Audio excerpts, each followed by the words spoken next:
File 6, Listening 1.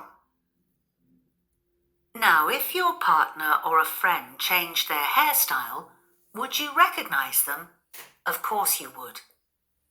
But would you recognize the last person who served you in a shop if you saw them in a photo? That's not so easy. In fact, although most people are very good at recognizing people they know well, we are not so successful with the faces of strangers. Researchers recently completed a study where people were shown two photos. The photos showed two people who looked similar. But were they the same person? Well, 80% of the time, people gave the correct answer. You might think that's fine. But there are some locations where fine isn't good enough. Let's think about airport security. If 20% of fake passport photos managed to beat the security system, there would be serious problems. Of course, technology can help us here. We know that humans tend to focus on particular facial features. We usually concentrate on the eyes and mouth, but not the nose.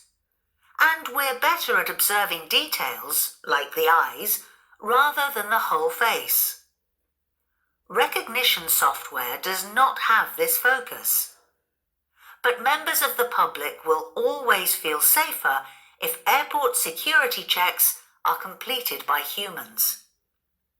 And we can't rely on technology as the only solution. Software that was installed 2 years or even 1 year ago will soon be out of date. And the criminals are innovative. As early as 2010, one man successfully boarded a flight wearing a realistic face mask.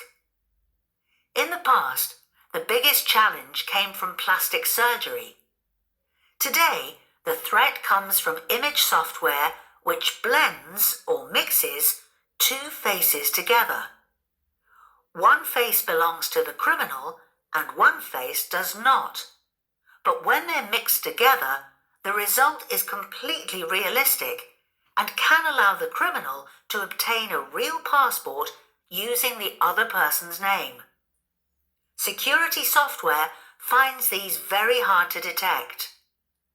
On the other hand, when human workers were trained to notice the mixed photos, they had more success.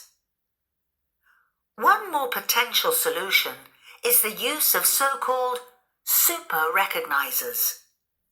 Super recognizers are people who are far better than average at recognizing faces. Police in London already employ a team of super recognizers, and researchers are optimistic about using super recognizers at airports too. But if only 1% of people around the world have this ability, personally, I don't see how they can all be persuaded to work in airports. Do you?